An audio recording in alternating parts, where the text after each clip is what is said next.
దేవుని పరిశుద్ధ నామమునకు స్తోత్రం కలుగును గాక. చేరి వచ్చిన ప్రియ సంఘమైన మీ అందరికీ ప్రభు పేట నా వందనాలు తెలియజేస్తూ ఉన్నానండి. అందరికీ వందనాలు. దేవుడు నాకు ఇచ్చిన శ్రేష్టమైన అవకాశాన్ని బట్టి దేవదేవునికి స్తుతులు చెల్లిస్తూ ఉన్నాను. మన మధ్యలో చదవబడినటువంటి వాక్య భాగాన్ని కనుక మనం ధ్యానం చేసినట్లయితే, రచయించినది ఎవరో తెలియదు అని చెప్పి దీన్ని గురించి వ్రాయబడినదండి. అయితే 111వ కీర్తన 112వ కీర్తనలు రెండు కూడా జంట కీర్తనలని మాత్రం చెప్పడం జరుగుతూ ఉంది. 111వ కీర్తన యొక్క కొనసాగింపే 112వ కీర్తనగా కొన్ని అధ్యయనాలు, కొన్ని గ్రంథాలు మనకు చెప్తా ఉన్నాయి. అయితే దీనిలో ఉన్నటువంటి సారాంశం ఏంటి అని మనం ఆలోచన చేస్తే, ఈరోజు ప్రతి ఒక్కరి ఆశ, కోరిక ఏంటి అనేది ఇక్కడ మనకు తెలుస్తూ ఉంది. ఈ వాక్యం నుంచి ఒక్క మాట మనం ధ్యానం చేద్దాం. చూడండి, చదివిన వాక్యంలో నుంచి 3వ వచనాన్ని ఒకసారి చదువుదామండి. కలిమియు సంపదయు వాని ఇంట నుండును, వాని నీతి నిత్యము నిలుచును. దేవునికి స్తోత్రం కలుగును గాక. హల్లెలూయా.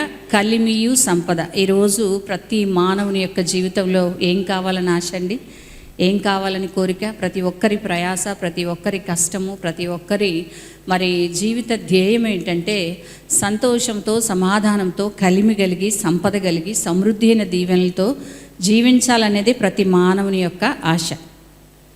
అయితే ఇక్కడ భక్తుడు అంటూ ఉన్నాడు, వాని ఇంట కలిమియు సంపద కలుగును అన్నాడు. ఎవరు వీరు? ఎవరి ఇంట ఇది ఉంటుంది? ఇది కావాలంటే ఎలాంటి గృహాలు మనం కలిగి ఉండాలి? ఎవరి ఇంట్లో ఇది మాత్రం మనకి దొరుకుతుంది అంటే, కలిమి సంపద అంటే ఏంటండి? ఆ రెండు ఇవ్వగలిగిన దేవుడు ఒక్కడే. సామెతల గ్రంథం 10వ అధ్యాయం 22వ వచనం అంటాడు, యెహోవా ఆశీర్వాదము ఐశ్వర్యాన్ని మనకి ఇస్తుంది కనుక ఈ రెండూ కావాలంటే ఎలాంటి గృహంలో ఈ రెండు ఉంటాయి అనేది ఇక్కడ భక్తుడు చెప్తున్నాడు. మొట్టమొదటిగా మనం చూస్తే 1-2 వచనాలు అంటాడు, యెహోవా యందు భయభక్తులు కలిగి ఆయన ఆజ్ఞలను బట్టి అధికముగా ఆనందించువాడు ధన్యుడు. దేవునికి స్తోత్రం కలుగును గాక. హల్లెలూయా. ఇక్కడ వాని ఇంట అనగా ఎవరి ఇంట ఈ యొక్క కలిమి సంపద ఉంటుంది, ఈ యొక్క ఆశీర్వాదం ఐశ్వర్యం ఉంటుంది, ఈ యొక్క దీవెనలు ఉంటాయి, ఈ యొక్క సమృద్ధి అయిన నిధులు ఉంటాయి, లేదా సమృద్ధి అయిన ఆశీర్వాదాలు ఉంటాయని అంటే, దేవుని యందు భయభక్తులు కలిగిన వారి ఇంట ఆయన యొక్క సంపద కలిమి ఉంటుందంటే, అంత మాత్రమే కాదు కానీ ఆయన ఆజ్ఞలను బట్టి అధికముగా ఆనందించాలి. ఒక వ్యక్తి ఎప్పుడు అధికంగా ఆనందిస్తాడండి? దేవుడు అడిగిన దానికంటే, ఊహించిన దానికంటే అత్యధికంగా ఆశీర్వదించినప్పుడు, నీ మనోవాంఛను దేవుడు సఫలపరిచినప్పుడు, నీ కుటుంబంలో ఒక అద్భుతం జరిగినప్పుడు, నీ జీవితంలో దేవుడు నువ్వు కోరుకున్న దాన్ని అంతటినీ చేసినప్పుడు అధికముగా సంతోషిస్తాం కదండి. ఒక అధికమైన సంతోషం ఎప్పుడు కలుగుతుందంటే, మనం అనుకున్న దానికంటే ఎక్కువగా జరిగినప్పుడు. అయితే ఇక్కడ భక్తుడు అంటున్నాడు, లోకానుసారమైనటువంటి పరిస్థితులు కాదు. కుమార్తె పుట్టాలన్నప్పుడు కుమార్తె పుడితే, కుమారుడు పుట్టాలనుకున్నప్పుడు కుమారుడు పుడితే అధికమైన ఆనందం కలుగుతుంది. అది వేరే విషయం, అది లోకానుసారం. అయితే భక్తుడు ఏం చెప్తున్నాడంటే, నా ఆజ్ఞలను బట్టి అధికముగా ఆనందించువాడు ధన్యుడు, అలాంటి వాని ఇంట కలిమి సంపద ఉంటుంది. అయితే కొన్ని మాటలు, ఎవరి ఇంట్లో దేవుని ఆశీర్వాదం ఉంటుంది, ఎలాంటి గృహాల్లో దేవుని దీవెనలు ఉంటాయి, ఎలాంటి గృహంలో సమృద్ధి అయిన ఆశీర్వాదాలు కలిగిన వారిగా వారి గృహాలు ఉంటాయనేది ఒక్క 3 లేదా 4 మాటలు నా సమయాన్ని బట్టి చెప్తానండి. మొట్టమొదటిగా చూసినట్లయితే కీర్తనల గ్రంథం 7వ అధ్యాయము 8వ వచనాన్ని ఒకసారి చదువుదాం. చూడండి, నీ ఇంట ఉండవలసినవి ఏంటి, లేదా కలిమి సంపద నీ ఇంట్లో ఉండాలంటే మన గృహాల్లో మనం ఏం కలిగి ఉండాలి? కుటుంబాలు గృహాలు నిర్మించుకోగానే ఆలోచన చేస్తాం కదండి. మా ఇంట్లోకి ఈ గృహానికి సరిపడా ఈ సోఫా కావాలి, ఈ డైనింగ్ టేబుల్ కావాలి, ఇంత పెద్ద టీవీ కావాలి, లేకపోతే ఇన్ని డెకరేషన్ ఐటమ్స్ కావాలని చెప్పి ఆలోచన చేస్తాం. అయితే ఇక్కడ హృదయము అని అంటే, ఇల్లు అని అంటే ఒక ఇంటికి మాత్రమే పరిమితం అవ్వలేదు, కానీ ఆధ్యాత్మికంగా మనం చూసినట్లయితే ఇల్లు అనగా నీ యొక్క హృదయము లేదా మన యొక్క సంఘాన్ని కూడా సూచిస్తూ ఉంది. అయితే ఈ ఇంటిలో కలిమి సంపద, నీ సంఘములో సమృద్ధి అయిన ఆశీర్వాదాలు, జీవం కలిగిన సంఘంగా ఉండాలంటే, నీ హృదయం సంతోష సమాధానాలు కలిగిందిగా, దేవునికి ఇష్టమైన హృదయంగా ఉండాలంటే నీవు నేను కలిగి ఉండాల్సిన ఏంటి అని అంటే, ఇక్కడ అంటాడు మొట్టమొదటిగా మన గృహాల్లో కలిగి ఉండవలసింది ఏంటి అంటే, చదువుదామా 7-8.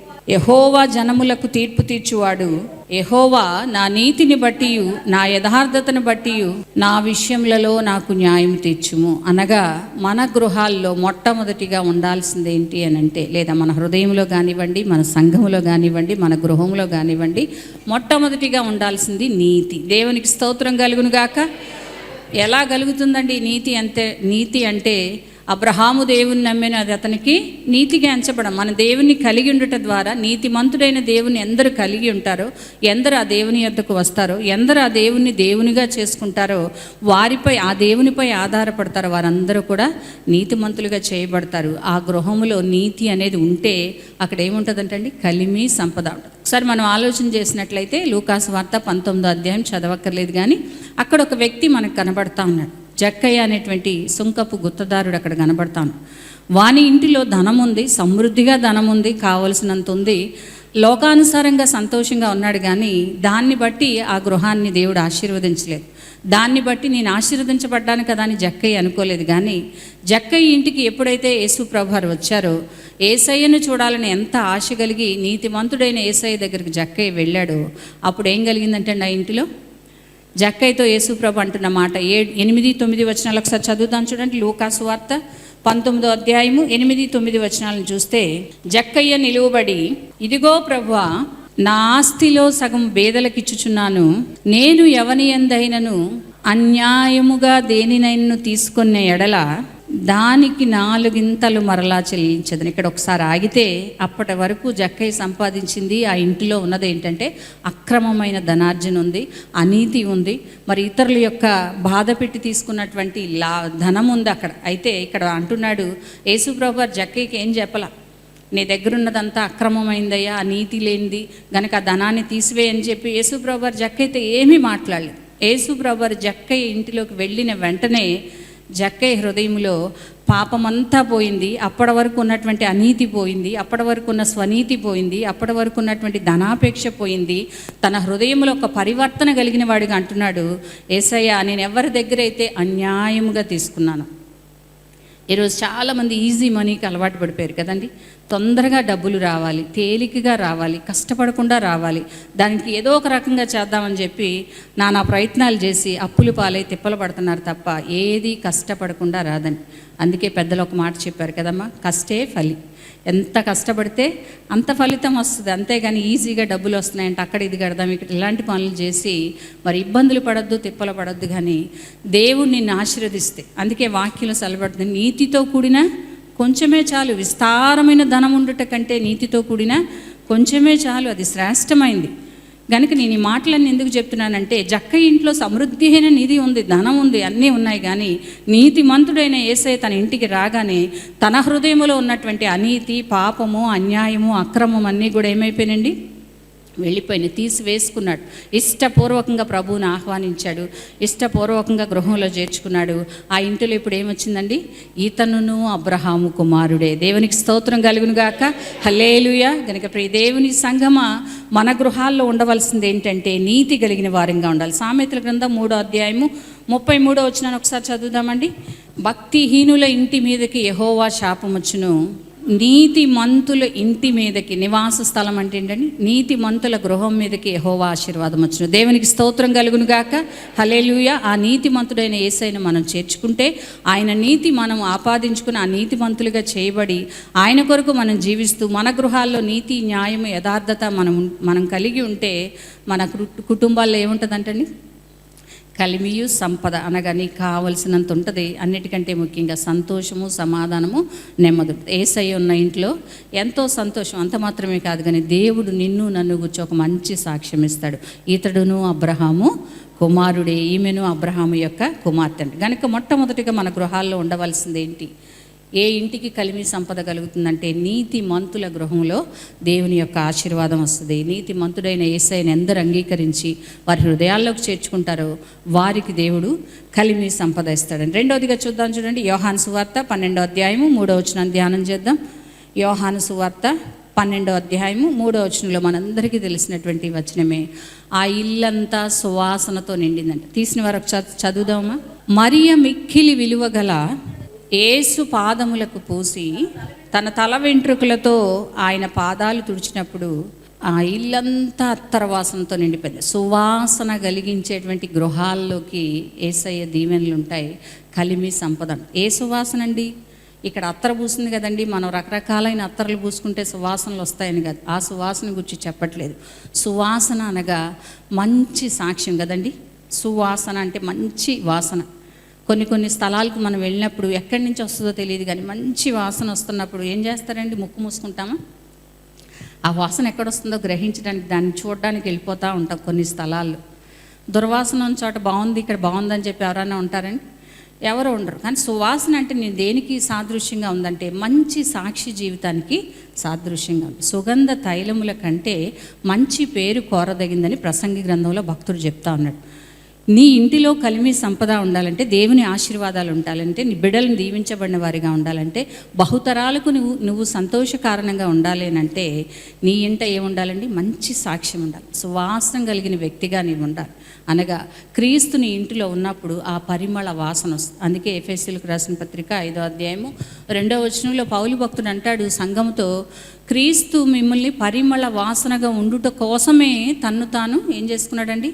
అప్పగించుకున్నాడు. యేసుప్రభు వారి లోకంలో మన కోసం వచ్చి దుర్వాసనతో లేదా లోకంలో పడి కొట్టుకుపోతున్న మన జీవితాలకు ఒక పరిమళ వాసనగా చేయడానికి, అనగా సువాసన ఇచ్చే వ్యక్తులంగా మన బ్రతుకులు మార్చి, మన మురికి జీవితాలను మార్చి, మన యొక్క చెడ్డ బ్రతుకులను మార్చి ఆయన కొరకు సువాసన పరిమళ వాసన ఇచ్చేటువంటి జీవితాలుగా మనం చేశాడంటే ఆ సాక్ష్యాన్ని నిలబెట్టుకుంటున్నామండి. మనం ఈ లోకంలో ఎంతోమందికి లేని భాగ్యాన్ని దేవుడు నీకు నాకు ఇచ్చాడమ్మా.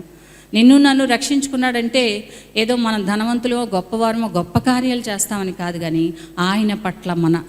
మన పట్ల ఆయన ప్రణాళిక ఉంది. ఆయన ప్రణాళికలో మనం ఉన్నాం కనుక ఈరోజు మనల్ని ఎన్నుకున్నాడు. మన మురికి జీవితాన్ని మార్చి ముత్యంలో దేవుడు మార్చాడు. మార్చిన తర్వాత ఆ సువాసన మనము ఇచ్చేవారిగా ఉండాలి.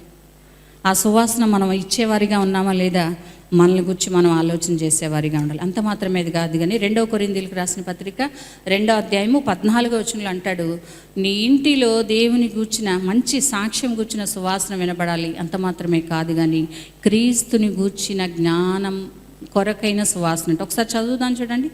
2వ కొరింథీ పత్రిక 2వ అధ్యాయము 14వ వచనం చదువు. నా ద్వారా ప్రతి స్థలమునందు క్రీస్తుని గూర్చిన జ్ఞానము యొక్క సువాసనను కనపరచుచు ఆయన యందు మమ్మును ఎల్లప్పుడూ విజయోత్సాహంతో నింపుతున్నావు. దేవునికి స్తోత్రం కలుగును గాక. హల్లెలూయా. మన గృహాల్లో సువాసన కలిగి అనగా మంచి సాక్ష్యం కలిగి ఉండాలి. ఆ సాక్ష్యం నువ్వు పొందుకోవాలంటే క్రీస్తుని గూర్చిన జ్ఞానము నీకు కలిగి ఉండాలి. ఆ జ్ఞానం యొక్క సువాసన పరిమళించేదిగా ఉండాలి. ఆ జ్ఞానం ద్వారా అనేకుల్ని క్రీస్తు యొద్దకు మనం నడిపించే వారంగా ఉంటాం కనుక ప్రియ దేవుని సంఘమా సాక్ష్యం ఇచ్చేవారిగా మన జీవితం ఏంటండి? అందుకే పౌలు భక్తుడు అంటాడు, నీవే ఒక పత్రిక, మనమే సజీవమైన పత్రికలు అంటాడు. మన జీవన విధానమే సాక్ష్యం దేవునికి. మన మాట, మన ఆలోచన, మన ఉద్దేశాలు, మన తలంపులు, మన చూపులు ఇవన్నీ కూడా సాక్షి జీవితాన్ని ప్రతిబింబిస్తాయి. ఏదో మాటలు చెప్పడం కాదు, మనల్ని మనం చూపించినప్పుడు సజీవమైన సాక్షులుగా మనం ఇతరులకు కనపరుచుకున్నప్పుడు ఆ పరిమళ వాసన నీ నుంచి దేవుడు బయటికి వెళ్ళినప్పుడు అనేకులు నా వాసన ఏం చేస్తుందండి? ఆకర్షిస్తుంది. సువార్త ప్రకటన చేస్తున్నప్పుడు కక్ష చేతనో మిష చేతనో మాట చేతనో దేనో ఒక దాని చేత దేవుడు పౌలు భక్తుడు ఏమన్నాడండి? దేవుని యొద్దకు ఆకర్షించాలి, ప్రజలు నడిపించాలి. అలా నడిపించాలంటే దేవుని కొరకు పరిమళ వాసనగా మనం చేయబడాలి. మన సాక్షి జీవితాన్ని కాపాడుకోవాలి దేవుని సన్నిధిలో. అలా ఎవరైతే వారి సాక్షి జీవితాలను కాపాడుకుంటారో వారి ఇంట కలిమి సంపద మంచి సాక్షి. ఒక గృహం గురించి చెప్పగానే ఒక ఆమె ఈమండి మంచి సాక్ష్యం కలిగిన ఆవిడండి, ఈమె ప్రార్థన చేస్తే అద్భుతాలు జరుగుతాయండి, లేదా ఈమె ఎల్లప్పుడూ మందిరానికి క్రమంగా వెళ్తుందని ఒక మంచి సాక్ష్యం మనం కలిగి ఉండాలి. ఎప్పుడు చెప్పుకునే మాటే విశ్వాసకి ఏముండాలండి? గదిలో ప్రార్థన ఉండాలి, మదిలో దేవుని వాక్యం ఉండాలి, వీధిలో ఏముండాలండి? సాక్ష్యం ఉండాలి. నీ సాక్షి జీవితం ఇతరులను ప్రభావితం చేసేదిగా ఉన్నప్పుడు మాత్రమే దేవుని కోసం నీవు నేను పరిమళ వాసనగా ఉండగలుగుతాం. అట్టి మంచి సాక్ష్యాన్ని కలిగి ఉన్న వారి గృహాల్లో యేసుప్రభు వారు అంటున్నారు, మరి నా యొక్క కలిమి సంపద ఆశీర్వాదం ఐశ్వర్యం సమస్తాన్ని కూడా అనుగ్రహిస్తానంటున్నాడు. దేవునికి స్తోత్రం కలుగును గాక. హల్లెలూయా. మూడోదిగా చూద్దాం చూడండి. మూడోదిగా చూసినట్లయితే ఎవని ఇంట కలిమియు సంపద కలుగుతుందో మనం చూస్తూ ఉన్నాం. 118వ కీర్తన 15వ వచనాన్ని ఒకసారి చదువుదామండి. నీతిమంతుల గుడారములలో రక్షణను గూర్చిన ఉత్సాహ సునాదం వినబడును. దేవునికి స్తోత్రం కలుగును గాక. హల్లెలూయా. కొంతమంది గృహాల్లోంచి ఆర్తనాదాలు వినబడతా ఉంటాయి కదండి. మా చిన్నప్పుడు 5, 4:30 టయాలకే కొన్ని గీతాలు వినబడతా ఉండే అని తెల్లారిపోయింది అనుకునేవాళ్ళు. అది క్రమంగా చేసుకునేవారు వాళ్ళు. అయితే ఇప్పుడు ఈ దినాల్లో ఏం వినబడుతుంది? తెల్లవారక ముందే మధ్యరాత్రి నుంచే డీజేలు మొదలు పెడుతుంది కదండి. సునాదం, ఏ సునాదం వినబడాలి? రక్షణ గూర్చిన సునాదం ఏ ఇంటిలోంచి వినబడుతుందో ఆ ఇంటిలో ఏముంటుందండి? కలిమి ఉంటుంది, సంపద ఉంటుంది, దేవుని ఆశీర్వాదం ఉంటుంది, ఆరోగ్యం ఉంటుంది, శాశ్వత జీవం ఉంటుంది. నమ్మిన వారు దేవునికి స్తోత్రం చెల్లిద్దామండి. వినబడుతున్నాయండి? నేను రక్షించిన దేవుని గూర్చిన రక్షణ సునాదం నీ గృహంలోంచి వస్తుందా? భర్తపై అరిచే కేకలు, భార్యపై అరిచే కేకలు, అత్త కోడలు అరుచుకునే కేకలు, ఇవే విశ్వాసుల గృహంలోంచి వినబడుతున్నాయి. కానీ నా దేవుడు నన్ను రక్షించాడు, లోకంలో నుంచి, పాపంలో నుంచి, చీకట్లోంచి విడిపించిన నా యేసయ్యకు వందనాలని చెప్పి కృతజ్ఞత నిండిన హృదయంతో దేవుని గుర్చిన ఉత్సాహ సునాదం నీ గృహంలోంచి వినబడుతుందా? నేను పాడలేనండి, నేను పాడితే పారిపోతారంటే టీవీల్లో అనేకమైనటువంటి దేవుని సువార్త గానాలు వస్తున్నాయండి. ఉదయాన్నే లేచి చక్కగా దేవుని పాటలు పెట్టండి. అప్పుడు దేనికి సాక్ష్యం అదండి? ఆ రక్షణ సునాదం ఇంట్లోంచి వినబడుతుంటే క్రీస్తు బిడ్డలు ఇక్కడ ఉన్నారు అనేటువంటి ఒక మంచి సాక్ష్యం మనం కలిగి ఉంటాం కదండి. క్రీస్తు బిడ్డలు ఇక్కడ ఉన్నారనే ఒక గమనిక వారికి తెలుస్తుంది, నీ యొక్క జాడ తెలుస్తూ ఉంటుంది. ఎందుకు ఈ మాటలన్నీ చెప్తున్నానంటే మనం పాడక్కర్లా. రక్షణ గూర్చిన సునాదం ఎక్కడి నుంచి నువ్వు పాడక్కర్లేదు. కానీ అనేకమైనటువంటి మరి చక్కటి మైకులు, టీవీలు అన్నీ వచ్చినాయి కనుక మనం మా రక్షకుడైన యేసయ్యను మనం స్తుతించేవారిగా, రక్షణ గీతాన్ని మనం ఆలపించేవారిగా ఉండాలి. రక్షకుడైన దేవుణ్ణి నీవు గణపరిచేదానిగా ఉండాలి. నీ ఇంటిలో నుంచి రక్షణ గూర్చిన సునాదం విజయోత్సవం వినబడినప్పుడు నీ ఇంటి ఏం కలుగుతుందండి? కలిమి, సంపద, ఆశీర్వాదం. ఏమి ఇవ్వక్కర్లేదండి. ధనవంతులు అవ్వాలంటే ఇలా చేయండి, అలా చేయండి, మరి ఆశీర్వాదకరమైన కుటుంబానికి ఇలా చేయాలి, లేదా ఐశ్వర్యం మీ ఇంటికి పరిగెత్తుకొని రావాలంటే ఇలాంటి పనులు చేయండి అంటారు. కానీ దేవుడు వాక్యం చెప్తుంది చాలా చాలా తేలికగా, సులువైన పద్ధతిలో మనం ఆశీర్వదించబడిన వారిగా ఉండాలంటే, మన తరాలకు ఆశీర్వదించబడిన కుటుంబంగా మన కుటుంబాలు, మన గృహాలు ఉండాలంటే మనం చేయాల్సింది ఏంటంటే దేవుడు నీకు ఇచ్చిన రక్షణను ఇతరులకు ప్రకటించేదానవుగా ఉండాలి. ఆ రక్షణ గూర్చిన సునాదం నీ ఇంటిలోంచి వినబడినప్పుడు అనేకులు దేవుని సన్నిధికి వచ్చేవారిగా ఉంటారు. కనుక మూడోదిగా చూస్తే రక్షణ గూర్చిన సునాదం వినబడే గృహాన్ని దేవుడు ఆశీర్వదిస్తాడు. చివరిగా ఒక మాట చెప్పి నా మాటలు ముగిస్తాను. చూడండి, అపోస్తుల కార్యములు 10వ అధ్యాయము 2వ వచనం చదువుదామండి ఒకసారి. ఇక్కడ మనందరికీ తెలుసండి, శతాధిపతి అయినటువంటి కొర్నేలి కనబడతా ఉన్నాడు. ఆయన తన ఇంటి వారందరితో కూడా భయభక్తులు కలిగిన వాడిగా ఉంటూ, భక్తిపరుడుగా ఉంటూ, తన ఇంటి వారందరితో కలిసి ప్రార్థన చేసేవాడు అంటాడు. దేవునికి స్తోత్రం కలుగును గాక. హల్లెలూయా. ప్రతి దినము నీ గృహంలో ప్రార్థన జరగాలి. వ్యక్తిగతంగా కానివ్వండి, కుటుంబ పరంగా కానివ్వండి, లేదా దేవుని పాదాలు పట్టుకుని వేకునే లేచి పాదాలు పట్టుకుని ప్రార్థించే గృహముగా నీ గృహం ఉంటే సర్వ సమృద్ధి నీ గృహంలో ఉంటుంది. నమ్మిన వారు దేవునికి స్తోత్రం చెల్లిద్దామండి. ఎంతమంది ప్రార్థన చేస్తున్నారో ఒకసారి బిగ్గరగా దేవునికి స్తోత్రం చెల్లించండి. ప్రార్థనే మన పరిస్థితులను మారుస్తుందండి. ప్రార్థనే మనకున్న ఆర్థిక స్థితులు మారుస్తుందండి. మనం ఎవరితో పోరాడక్కర్లేదు, దేని వైపు చూడక్కర్లేదు. కానీ వేకునే ప్రభు వైపు చూస్తే, ప్రభు పాదాలు పట్టుకుంటే, ప్రభు సన్నిధికి వస్తే ఎంత జటిలమైన పరిస్థితి అయినా, ఎంత కఠినమైన పరిస్థితులైనా, మార్పు లేని మారనటువంటి బండా మొండి హృదయం కలిగిన మనుషులైనా, ఏ తల్లి, ఏ స్త్రీ, ఏ కుటుంబంలో ఏ వ్యక్తి అయితే కన్నీటితో ఉదయాన్నే లేచి ప్రార్థన చేస్తారో ఆ కుటుంబ పరిస్థితులన్నీ దేవుడు మారుస్తాడు. ఆర్థిక అవసరతలన్నీ తీరుస్తాడు. సమృద్ధిహీన దీవెనలతో నింపుతాడు. కలిమి, సంపద వారి గృహాల్లో సమృద్ధిగా దేవుడు ఉంచుతాడు. యోబుకి ఏం తక్కువని ఉదయాన్నే లేచి ప్రార్థన చేశాడండి? దేవునికి స్తుతియాగం అర్పించాలి. దేవునికి ఉదయాన్నే లేచి ఆయన గణపరచడం అనేది విశ్వాసుల యొక్క విధి. మనం చేయాల్సిన పని ఏంటంటే, దేవుడు మన జీవితాల్లో చేసిన మహోపకారాలకు అయ్యా నీకు వందనాలని చెప్పి వేకున లేచి ఆయన పాదాలు పట్టుకున్నప్పుడు దేవుడు నీకు కావలసిన సమస్తాన్ని సమకూర్చేస్తాడు. నీ త్రోవలను సరళం చేస్తాడు. నీ మార్గాలు నిన్ను ముందుకు నడిపిస్తూ ఉంటాడు. నువ్వు వెళ్ళవలసిన త్రోవలు నీకు చెప్తూ ఉంటాడు. ప్రార్థన ద్వారా సమస్తాన్ని మనం గ్రహించే వరంగా ఉంటాం. కనుక 4వదిగా చూస్తే నీ ఇంట కలిమి, సంపద, దేవుని ఆశీర్వాదం ఉండాలి. నిత్యము ప్రార్థించే అనుభవాన్ని కలిగిన వారిగా ఉండాలి. చూడండి, 1 తిమోతి పత్రిక 2వ అధ్యాయము 1-2 వచనాల్లో పౌలు భక్తుడు అంటాడు. అక్కడ సంఘంతో చెప్తున్న మాట, తిమోతితో చెప్తున్న మాట చూడండి. 1 తిమోతి పత్రిక 2వ అధ్యాయము 1-2 వచనాలు ఒకసారి చదువుదామండి. మనము సంపూర్ణ భక్తియు మాన్యతయు కలిగి నెమ్మదిగాను సుఖముగాను బ్రతుకు నిమిత్తము అన్నిటికంటే ముఖ్యముగా మనుషులందరి కొరకును, రాజుల కొరకును, అధికారుల కొరకును విజ్ఞాపనలను, ప్రార్థనలను, యాచనలను, కృతజ్ఞతాస్తుతులను చెల్లించాలి. పౌలు భక్తుడు చెప్తున్నాడు, సంఘాలతో చెప్తున్న మాట, మీరు మరీ ముఖ్యంగా ప్రాముఖ్యమైనది మొట్టమొదటిది ఏంటి అంటే ప్రార్థన నీ ఇంటిలో ఉండాలి, నీ సంఘములో ప్రార్థన ఉండాలి, నీ హృదయంలో ప్రార్థించే స్థితి ఉండాలి. మొదటి స్థానంను దేవుడికి ఇచ్చి ప్రార్థించినప్పుడు దేవుడు అద్భుతమైన ఆశీర్వాదాలు ఇస్తాడు. అబ్రహాముని గురించి మనం ధ్యానం చేస్తే ఒక మంచి ఉదాహరణ ఎవరంటే దేవుని ఆశీర్వాదానికి కారకుడు అబ్రహాము. ఆదికాండం 12:1-8 నుంచి చదివితే చదవక్కర్లేదు, కానీ అబ్రహాము ఎక్కడికి వెళ్ళినను ఆయన గుడారం ఎక్కడైతే వేశాడో అక్కడ ప్రార్థించాడు. ప్రార్థనకు ఒక బలిపీఠం కట్టాడంట. దేవునికి స్తోత్రం కలుగును గాక. మన గుడారాల్లో అన్ని రకాలన్నీ ఉన్నాయి, కానీ దేవునికి ప్రార్థనా స్థలం లేదు. గనుక ప్రియ దేవుని సంగమా, మనం ఆశీర్వదించకపోవడానికి కారణం మన చేతుల్లోనే ఉంది. మనం కలిమితో సంపదతో జీవించలేకుండా ఉండడానికి కారణం మన చేతుల్లోనే ఉంది. గనుక ఈ ఉదయం దేవుడు మరలా మనకు జ్ఞాపకం చేస్తున్న మాట ఏంటంటే, నీ గృహంలో ప్రార్థించే వ్యక్తులుంటే, నీ గృహంలో ప్రార్థించి దేవునితో మాట్లాడే అనుభవం కలిగిన వారు ఉంటే ఆ గృహంలో సమృద్ధి అయిన దీవెన. అబ్రహాముని గురించి 13, 14, 12 వచనాలన్నీ చదివితే అబ్రహాము ఎక్కడికి వెళ్తే అక్కడ ఆయన గుడారం వేసుకున్నాడు. ఆ గుడారం వేసిన వెంటనే ప్రార్థన అనే బలిపీఠాన్ని కట్టాడండి. దేవునికి స్తోత్రం కలుగును గాక. అందుకే అబ్రహాము దేవుడు ఏమన్నాడండి, ఇసుక రేణువులంతా విస్తారంగా అబ్రహామును ఆశీర్వదించాడు. ఆయన ఆశీర్వదించిన వారిని ఆశీర్వదించాడు, ఆయన శపించిన వారిని దేవుడు శపించాడు. ప్రియ దేవుని సంగమా, ఈ ఉదయకాల సమయంలో దేవుడు మనతో మాట్లాడుతూ ఉన్నాడు.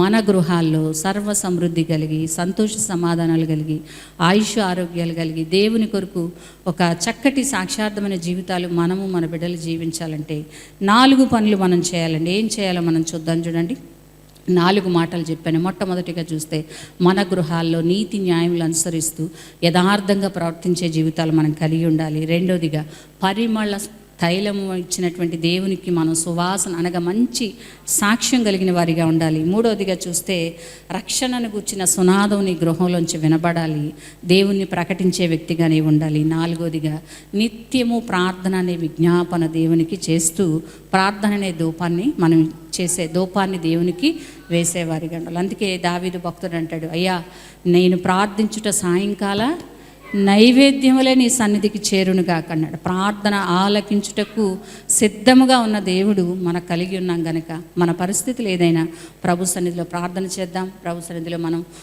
మొరపెట్టుకున్నప్పుడు మన ప్రార్థనలు ఆలకించి మన అవసరతలన్నీ తీర్చి సమృద్ధి అయిన దీవెనలతో మనల్ని మన కుటుంబాలని దేవుడు నింపి నడిపించునుగాక. ఆమేన్. తల్ల వంచినట్లయితే ప్రార్థన చేసుకుందామండి.